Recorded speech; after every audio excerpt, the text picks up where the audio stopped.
Olá, amigos. Sou o pastor César de Carvalho, do canal Oração Sem Fronteira. Estamos aqui para mais uma palavra de Deus para a sua vida, para que Deus possa lhe abençoar através da palavra dele.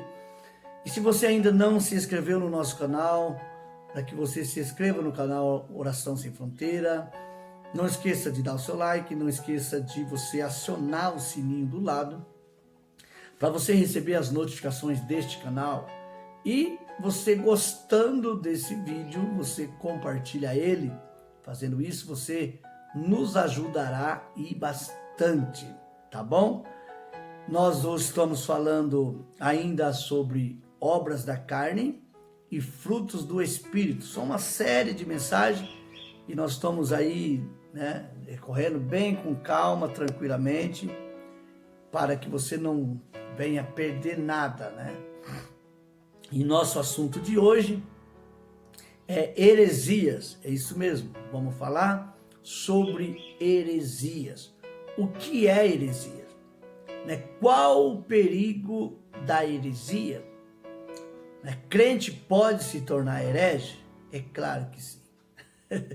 O que mais tem é crente herege. Heresia significa falsos ensinamentos bíblicos, distorções bíblicas, distorções da verdade de Deus. E como base, nós vamos usar um texto do apóstolo Pedro, o apóstolo Pedro combatendo as heresias.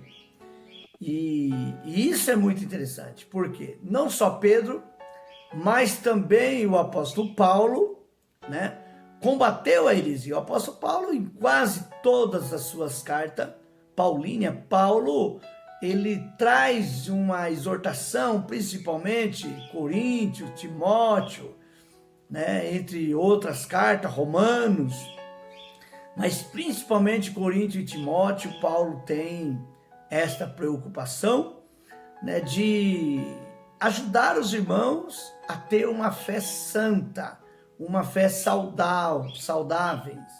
E aqui também o apóstolo Pedro, eu separei aqui em 2 Pedro, o apóstolo Pedro vai dizer assim no capítulo 2, no versículo 1, mas houve também entre o povo falsos profetas. Falsos profetas, meus queridos, sempre existiu, sempre. Desde a época de Jesus já tinha falso profeta. Aí na igreja primitiva tinha falso profeta. Na reforma tinha falso profeta. E hoje então nem se fala. O que mais tem é falso profeta. Muitos falsos profetas. Esses falsos profetas eram um perigo, entregando falsas profecias, dando datas. E a gente vê muito isso aqui no Brasil. Muitos falsos profetas, como entre vós haverá também falsos mestres. Pior do que os falsos profetas são os falsos mestres. Os falsos profetas é perigoso, assim como os falsos mestres. Por quê? A Bíblia diz que nós somos fundados, vós sois fundados sobre o fundamento dos apóstolos e dos profetas. Efésios, capítulo 2. Então, queridos irmãos, se a nossa base é o ensinamento dos apóstolos e dos profetas, nós devemos tomar muito cuidado com os falsos profetas. E principalmente com os falsos mestres. Os falsos mestres se torna ainda mais perigoso, porque os falsos mestres são aqueles que vão publicar, aqueles que vão escrever, aqueles que vão ensinar, você está entendendo? Aqueles que vão fazer revista, aqueles que vão fazer livro, aqueles que vão dar palestra, aqueles que vão dar escola bíblica dominical. E esses caras é que diz, olha, não é assim, olha, não é nada disso. A serpente disse para Eva, Deus não quer que você seja tão inteligente quanto ele. Não é verdade isso. Se você comer, você não vai morrer. Sempre o ensinamento herege, sempre ele vem com uma distorção bíblica. Sempre haverá uma distorção bíblica. A heresia tem como principal objetivo sutilmente distorcer as escrituras. E o apóstolo Pedro está dizendo dos falsos profetas, falsos mestres, os quais introduzirão encobertamente heresias destruidoras. Olha só, ensinamentos falsos que serão destruidor. Agora, observe o que Pedro está dizendo, encoberto, ou seja, sutil. A heresia, ela é sutil. Ela começa hoje com um carrinho de rosa, ela começa hoje com um misticismo, garrafa d'água em cima da televisão, copo d'água, e vai por aí vai.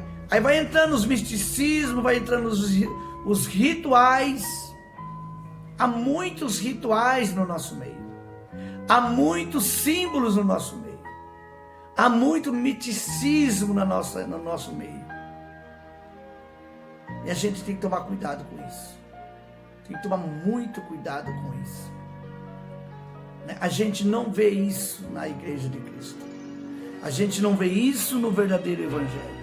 Ah, mas é a minha fé. Meu irmão, fé é uma coisa. Se você pode ter fé num símbolo, se você pode ter fé num sal, se você pode ter fé numa toalha, se você pode ter fé num copo d'água, então por que você não crê na palavra? Por que você não crê em Jesus Cristo? Você está entendendo? Toma muito cuidado. Toma muito cuidado com os falsos ensinamentos, com as heresias. O apóstolo Paulo diz aos Gálatas: ainda que venham os anjos trazendo um outro evangelho que não seja o evangelho de Cristo, é para nós considerarmos anátema, ou seja, não é para nós receber. Ainda que os anjos cheguem e dizem: olha, não é assim, esse é o verdadeiro evangelho. Não. O verdadeiro evangelho está aqui. Você tem a sua Bíblia. Você deve ser como os crentes de Bereia, em Atos capítulo 17, a partir do verso 11. Eles anotavam o que Paulo e Silas pregava e levava para sua casa para examinar, para ver se realmente era daquele jeito. Então, você tem a sua Bíblia, você tem o entendimento do Espírito Santo e você deve acompanhar, conferir tudo na sua Bíblia. Esses falsos mestres que trarão ensinamento herege, olha só o perigo da heresia. Vai trazer destruição, negando até o Senhor que os resgatou. Olha só, a heresia faz com que você apostata da fé. A heresia faz com que você deixa de crer no Evangelho. Hoje em dia está uma brincadeira, né? Está uma brincadeira. Hoje em dia, o que mais surge, nesses dias em 2020, na verdade de 2018 para cá já começou bastante, o que mais estão dizendo são pessoas pregando. Presta atenção para mim não ser mal interpretado, porque eu não vou retirar aquilo que eu vou falar agora, tá bom? A minha intenção não é machucar ninguém, não é ofender ninguém, mas sim defender a Bíblia, ou defender a doutrina bíblica. Ou seja, a Bíblia não precisa que eu defenda, mas no sentido que sustento a verdade da palavra de Deus através da própria palavra. A Bíblia por si, ela se defende. O que mais nós vemos nesses dias são pessoas pregando contra o dízimo, pregando contra o casamento e pregando contra o batismo e contra a Santa Ceia do Senhor. Tem um camarada no YouTube que ele tem um seminário e ele ensina que a Santa Ceia não é verídica, não existe. Que a Santa Ceia é uma palhaçada. Olha só. Outro ensina que dízimo não é bíblico. O outro ensina que não precisa casar. Né? União estável é a mesma coisa que casamento. E há alguém que diga que cada vez que você pega, você deve se batizar de novo. E a Bíblia diz: um só Deus, um só batismo e um só Senhor. Você está entendendo? Então, esses hereges, ensinamento herege, pessoas que pregam contra o dízimo, pessoas que pregam contra o casamento, né? Esse sagrado matrimônio, casamento, nasceu no coração de Deus essa instituição chamada casamento. Né? A Santa Ceia do Senhor é uma ordenância de Cristo, coisa séria. Batismo, coisa séria. Aí, porque eu quero a igreja cheia, eu começo a dizer que isso não é bíblico, que isso não é verdade. E aí a igreja vai enchendo, vai enchendo. Dízimo não é bíblico, mas eles pegam. Oferta não é bíblica, mas eles pegam. Você está entendendo? Então temos que tomar muito cuidado. Fique com essa palavra no seu coração. Não se esqueça, tudo pode ser mudado através da oração. Abraço.